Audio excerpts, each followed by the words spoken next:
KP. KPC. News. Information. Culture. KPCC. California sensibility.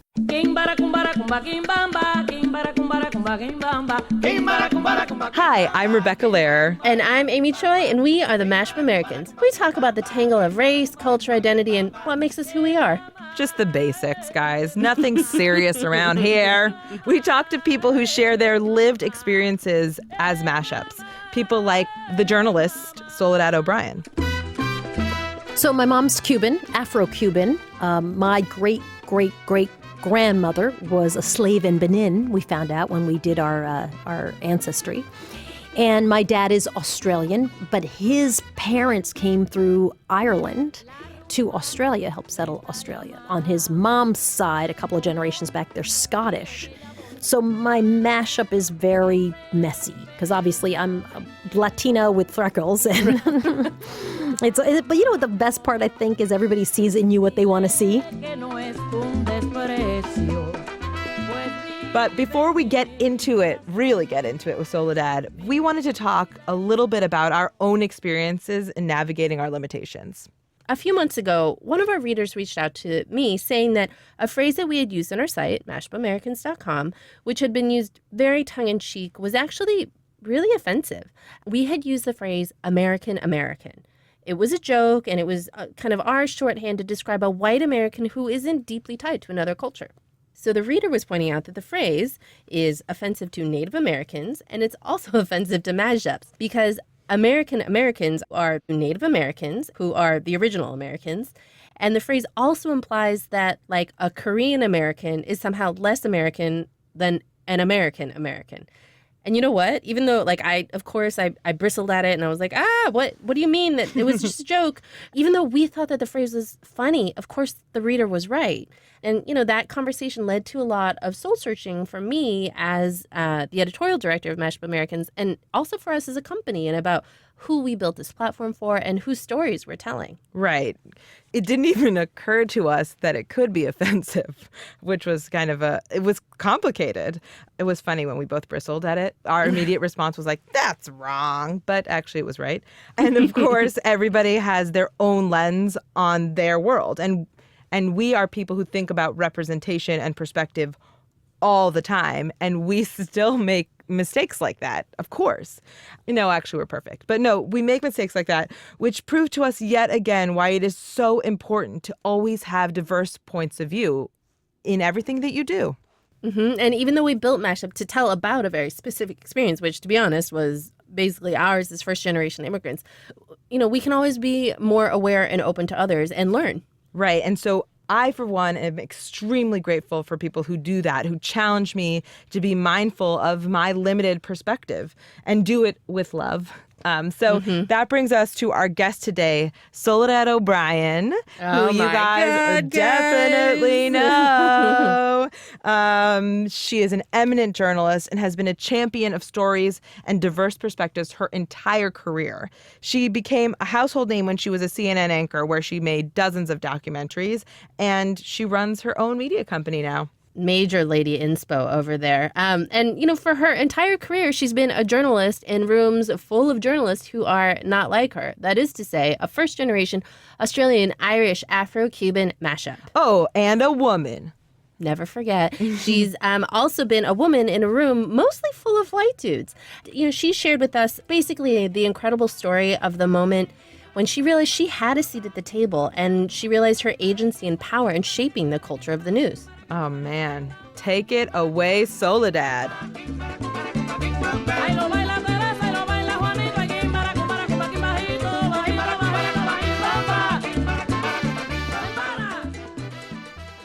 When I was a local reporter in San Francisco, I was working in Oakland. And I remember being in the San Francisco office. I was actually the bureau chief in Oakland, but only because there was no other people. So Right. I made myself the bureau chief. Pro tip for all of our listeners, that's an excellent career move. Obviously. Just make yourself the boss when there's nobody else there. But you have to talk about it a lot so that if anybody ever pulls up your resume, it's not that you've been lying about it. It has to be like, no, I've been really clear that I made myself bureau chief. I mean, you know. So one day I was in the San Francisco office, and one of the bridges was down. So everybody came through other parts of San Francisco into the office, but they had to drive through Oakland.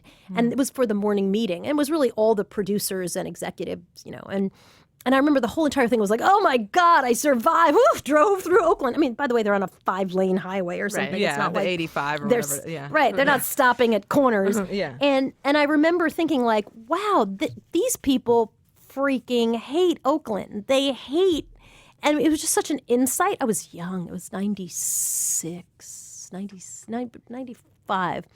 And I just remember thinking like, wow. And they're about to go into the morning meeting. And they're going to come up with the stories that we cover today. So don't be surprised when every story about Oakland is about how dangerous, awful, scary, blah, blah, blah Oakland is. Occasionally they'll do a counter-narrative story. But really, for the most part, it's going to be that person's perspective that has now been passed on to, we should do a story on this. And so if you don't have anybody else at the table, you really miss out on, well, what is the real story from, by the way, the people who live in Oakland might say, yeah, that's true, but also this is true. Right. So I think that's existed for a really long time. And I understand why people then say, well, crap, let's do our own stuff, because it's insane that everything is being framed from the hunter's perspective if we're the lion. Like, why would we expect to get a fair shake when obviously we're not even telling our own stories? What did you see as your role as the self-appointed bureau chief, which now I'm the bureau chief of this conversation? There you go. See? You're welcome to. But what did you see as your role then in the Bay Area at that moment? I think my idea was, okay, I'm going to run around and find interesting stories to tell. But the reality is you're a tiny voice and a cog. And, reporters were not in meetings. Someone assigns you something to do, certainly in that station particularly. And so my strategy was always, like, if I can just get to the next level where I can have some control. And it really wasn't until we started doing Black in America and Latino in America where I really felt that I could exercise, like, nope, it's going to be like this. Nope, I'm now a 600-pound gorilla in this, and and I'm not going to do that, and I think we should do this, and we should kill that. And I actually got to be pretty aggressive about that stuff. And I think there's a cost to it. I mean, clearly not everybody loves that. But it was, I remember a moment doing a Latino in America doc. It was actually kind of funny. It was an hour-long doc. We were doing these for CNN. Someone said, and we should do this about them and them and them. And I said, well, Latino in America, that for me would be us. And there was dead silence, like, oh. Because no one in the room, so they added a Latino producer. The concept of point of view had never crossed their mind. Right. It was so interesting. I was always sort of just blown away by how people were so comfortable in telling stories about other people without ever trying to sit in their shoes. It's actually why I think this idea of like being mashed up has such a value, because you're constantly, I feel like I'm looking at things from different perspectives all the time. And I think that has tremendous value. I remember we did our second Black in America. We did them every year for about 9 years. And one of the people we were profiling was a white lady who ran a prison program. Really wonderful program, great person, fantastic. And I was like, but we're only doing 6 stories. She's a white lady. Like, it's Black in America. Can we not find... Here's what people will say to me. Could we not find 6 Black people to do a story on? Right. And we should definitely do this story somewhere, but not in this little tiny hour that we have in a 24-hour day in a 365-day year called Black in America. Right. Yep. And it was stunning to people they had just never considered it. Like, they'd never considered the degree to which that would be so offensive.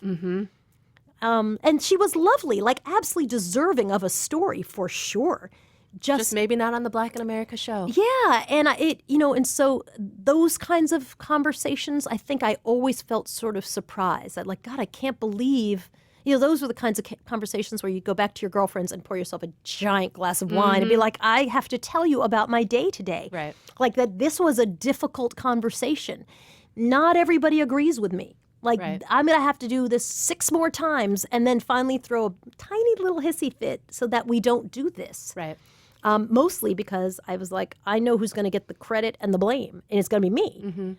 Did that woman who was great end up on the Black in America episode? No, but by then, I was in charge of that, essentially, right? And I really early on decided that anything that was going to be a mistake was going to be a mistake of my own doing. Right? So like if there was some stupid decision I made, that would have been my decision. I could sit in front of people and say, you're right, that was a terrible, dumb decision. I did it. Here was my thinking. I was wrong. Look at the mistake that I made. But I sure as hell wasn't going to suffer for other people's stupidity that I clearly knew was wrong. Like I just stopped doing that. And that to me was a very important turning point in my career. And by then I had been in the business long enough and I had enough seniority, frankly, that I could do that. We just had to call stuff out. Do you feel like, in terms of changing the narrative and changing the point of view in which the stories of Americans are told, is it the most powerful to be sitting in that budget meeting, to be determining the news on like a national level or with NBC, with CNN, or is it the emerging voices, like this democratization of media where like people are building platforms from the ground up and telling their stories from their point of view in that way? All of the above. I mean, I think that the great thing about some of these big networks, of course, is they have money, they have platform, they have agendas, they have advertising dollars, they have a thing, they have viewers, listeners, and so that's already established and important. It has tremendous credibility. That's enormously valuable. I could not run the company I run today if I hadn't worked for big media companies. That taught me a ton, an absolute ton about telling high-quality stories. I was able to take that and sort of deliver the same thing within an independent production company. But at the same time, if everybody else is creating these voices and you're missing out on that, I think that's also a loss. It's one of those, you have to have both. Oye, ¿cómo va? Mi ritmo bueno pa' gozar. Mulata. Oye, ¿cómo va? You guys, it's Podcast Awareness Month. Everyone needs a cause, right? Time to tell a friend about a podcast they'll love. Right now, think of a friend, your mom, anyone you care about. What podcast would they love? Holding. Okay, do you have it? Should I guess? No, but seriously, okay, go share it. Call them, text them, Insta them, and if they don't know about podcasts, hi, Mom, show them how. Tell us what you recommended with the hashtag Trypod, TRYPOD. Necesito que suene el coro para que se ponga a vacilar y te lo digo. How do you feel about the recent Future of Media cover featuring some former colleagues at CNN who, may I note, were all men? Yeah, I think that to me is like clearly there's not a single woman or person of color who at some point was like, hey guys, I just want to throw a sort of a contrary idea out. Here's what we're saying by this cover. And do we mean to say this? Because if we mean to say this, great guns, let's go for it. But then we really should do an article that digs into why there are no women in the future of media, which might be what someone believes. But I actually think they just left women off. I think that they thought 4 white guys and 1 black guy were perfectly fine. And no one really kind of was, that's the argument for the seat at the table, is like you sort of save people from doing the stuff that maybe they're not intentionally trying to do. It was just, oops, forgot about women. But I mean, I think it was Vogue the other day had a cover of all really beautiful women of color on their cover. None of them really dark-skinned women, right? Like someone went through, and clearly there was someone saying, like, we know beauty's got to be, well, now we're going to do brown, but, kind of to here. They had Carly Kloss dressed as a geisha with sumo wrestlers as her props. Yeah, so there was also yellow face in it. There's that going on in that Vogue issue as well. Right. So I didn't realize that was the same issue. But you know what I'm saying? Like sometimes you want to know that there was someone in the room who just says, listen. And I felt that I was that person often, right? Like, here's what we're saying. It's a huge responsibility. And it sucks. I hate that responsibility. Yeah. It sucks. Sucks. Because it is no fun. Everybody hates you. And you become that angry, as my girlfriend used to say, angry half-black woman. She's like, nobody likes that person. They're annoying, right? They're always like, excuse me. Someone said to me once, oh, so what? You like count the minorities in the room? I'm like, yes. Of course you do. I do every time. 1, 2, 3, 4, 5, 6, 7. Oh, okay. I do. And yes, that's terrible and essential because frankly, we count things that matter. And until we realize like, oh, this thing is so perfect that it doesn't even matter anymore. I'm going to keep counting. And it does. It makes you a really not fun person, unfortunately. But it is an essential job. So Have things changed at all in your experience? I don't see it changing a ton, honestly. I think we still see these kind of mistakes, or you're like, who signed off on this? Who was the person who's like, no, I'm good. Looks amazing. And even trying to get people to recognize how much they frame things as assets versus deficits, depending on their own personal bias. So another example from a Black in America doc, we did a story on a young woman named Glorious Menifee, great girl. And actually she's finishing up college now, really lovely young woman. Story was about a high school where the principal actually put it inside of a college. So a lot of his students who tested badly, when they said, well, they didn't do well on the SATs, he could say, but look, they've been taking college biology and they're getting Bs, so they'll be able to do well in college. Anyway, we followed him and we followed her. It was a documentary. And the script for her story was something like, Glorious Menifee's mother is a crack addict and her father is an alcoholic. Right, I mean... And you're just like, those things are true. They were true. Oh my God, my eyes could not roll further back into my head. But the idea that every person in poverty / of color is always sort of framed by the deficits around them. And I had this argument with the producer, who was a really nice woman. I mean, she was great. And I said to her, like, if this kid were a suburban, white, New Jersey 12-year-old boy, we'd say, little Jimmy Smith loves baseball.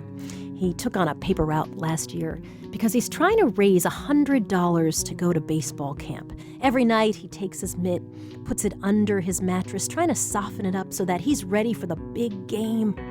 Blah, blah, blah, blah. Because that's what we give a lot of... I love how you just went into your like broadcaster my voice. TV voice, right? TV It's good. voice. It's kind of sexy. I got mesmerized over here. Right? And I was like, wow. We give agency, right? We give him, here's his story. He is the star of his story. And it is all about all the potential and the amazing opportunities for this young boy as he moves through the world, determining his future, leveraging his past. Oh, his mom does this, his dad does this, but they don't define him, blah, blah, blah.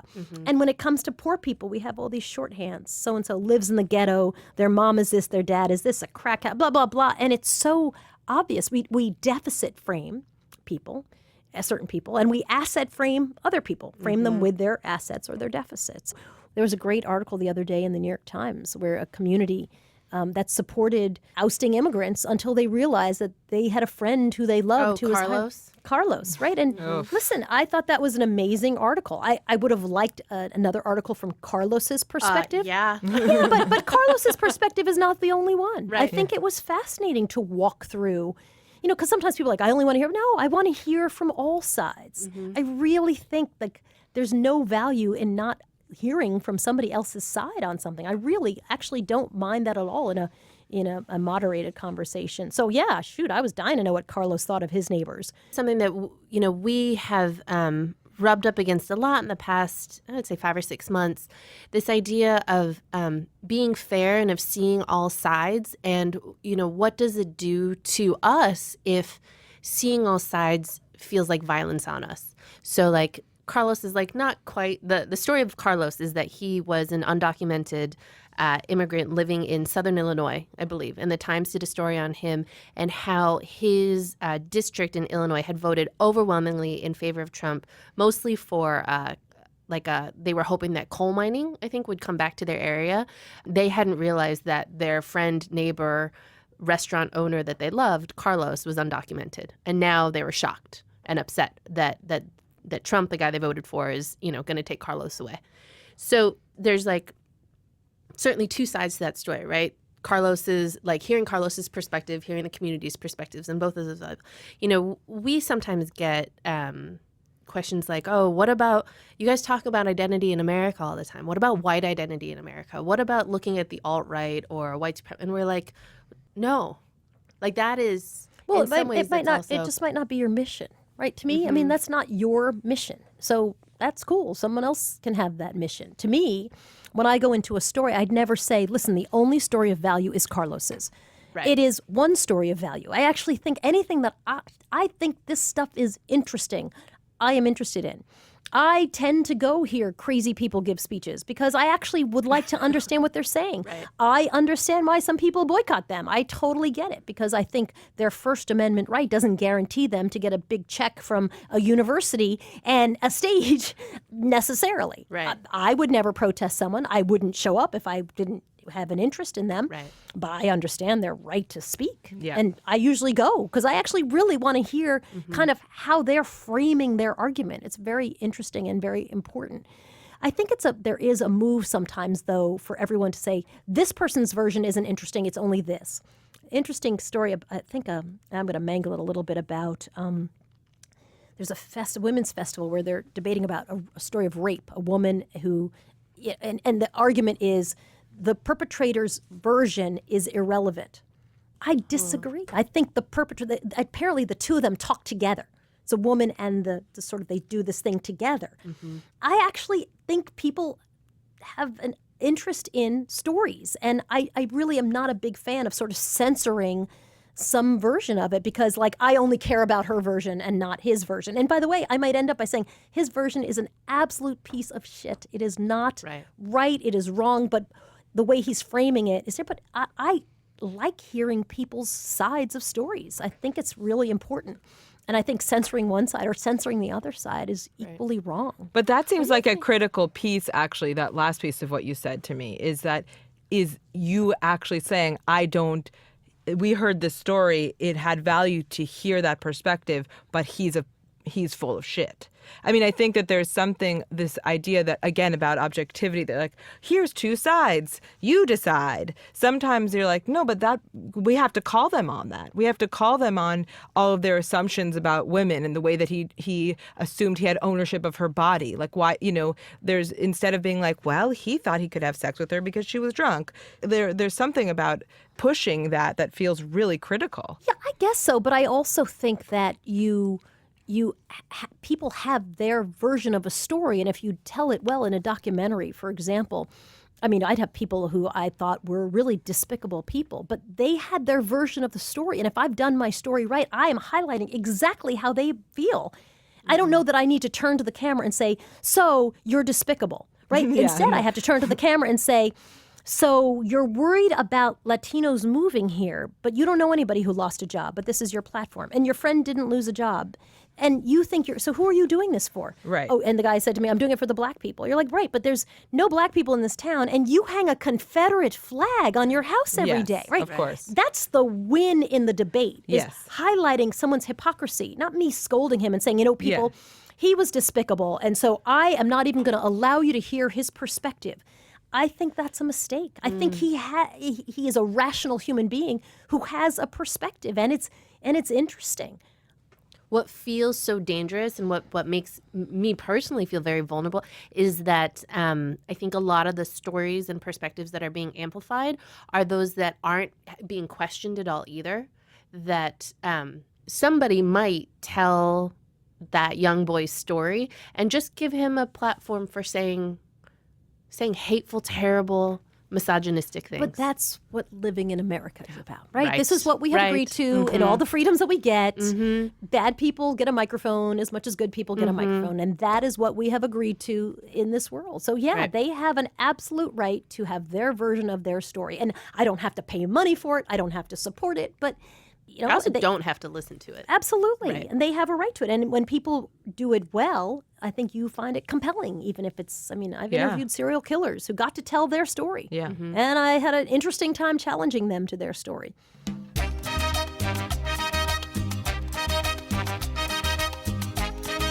If you guys love the stories we share, sign up for our newsletter at mashupamericans.com/newsletter.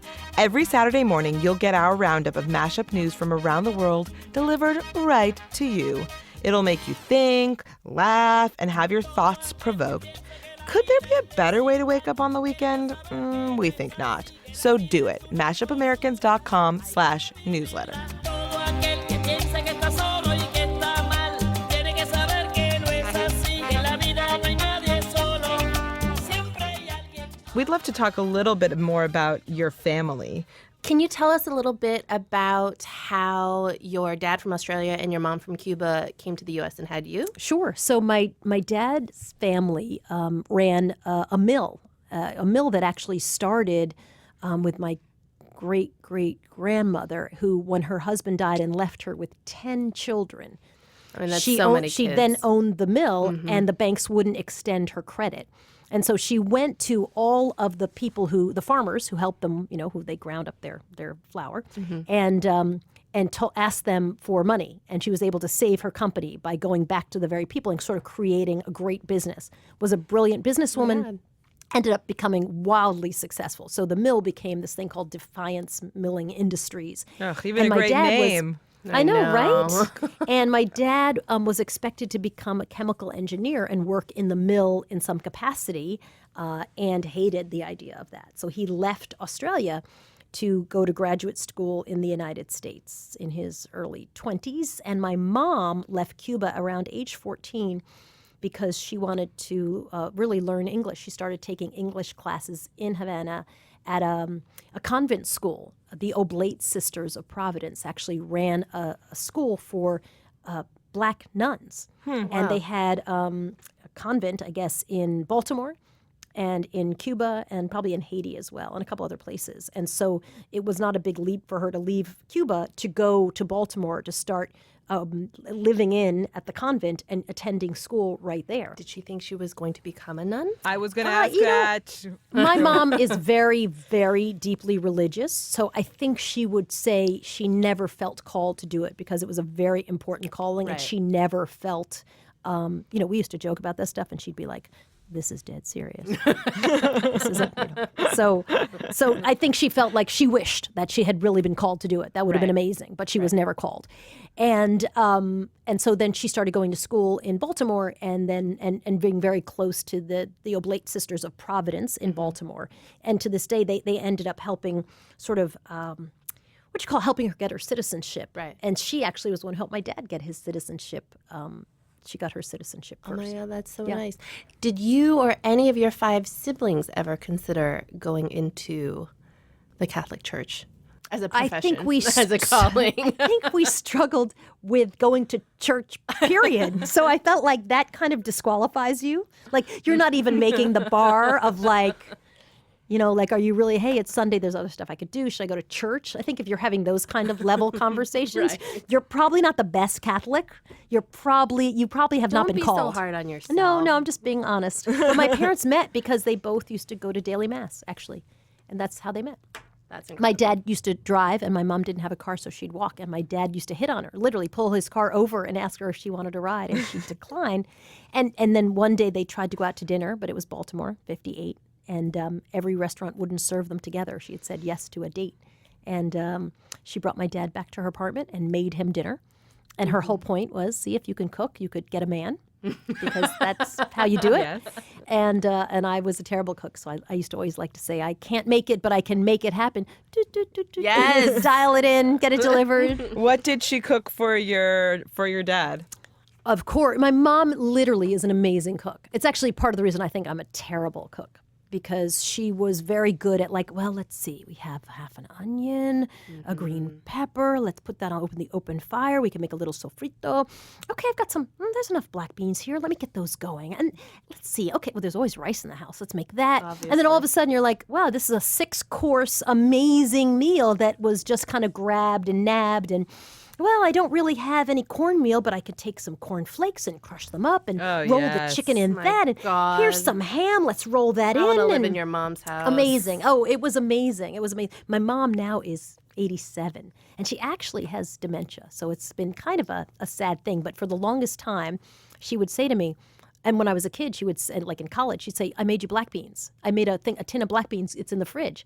And so for the longest time, over the last couple of years, when she developed dementia, she'd say, oh, I'm so glad that you're here. I made some black beans. They're in the fridge. And I literally would get up. She's wheelchair bound. And I'd get up and run to the fridge because I was like, oh my God, black beans. I'm like, and no, this is the dementia talking. What's your comfort food then? Is it black beans? It is. I mean, and Chipotle actually does a decent job. I know that's going to strike me dead. But Chipotle does a decent job if you just have their black beans and white rice. It's not terrible. Yeah. But no, I can't cook.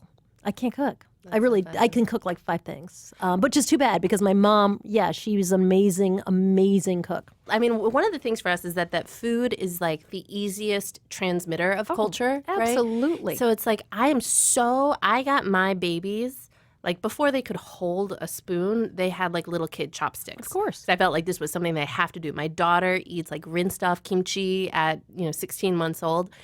Do you feel the need for your kids to have Cuban food, to be eating black beans? I think I feel the need for them to want it. My daughter the other day is 16 and she's a fantastic cook. And she messed up rice. And I was like, I have to take you aside. Like, you can't, you're Cuban. You can't mess up white rice. Like, this is what we have every day. Right. The thing you're going to be judged on in your life is how you make white rice. How you going to get Come a man, on. girl? How you going to get a You man? make white rice. It's even bigger than that, right? It's like literally all your friends will leave you if you have it. So it's so true, right? It is this thing of like, it's how you embrace your culture. Well, thank you so much. It was Soledad. my This pleasure. was Thanks for having me. incredible. Thank of course. you. My pleasure. Take care, guys. De mi Cuba soberana, recuerdo aquel murmurio del río junto al bohío, que era una estampa cubana. Guantanamera, Guajira Guantanamera. That was Soledad O'Brien. She can be found on the socials at Soledad O'Brien. That's SOLEDAD OBRIEN. I really like when you do that. Did That's that. really I fun. spelled it. I know. Well, definitely follow her because in addition to amazing jokes and insights about everything bananas happening in the news today, she also tweets about, things like her horse. So get there. It'll be fun. Little horseplay. I don't know. I was trying to make a horse joke. So we opened up about a couple of our past mistakes on this episode. What have been some of yours? We promised to try not to judge you, right?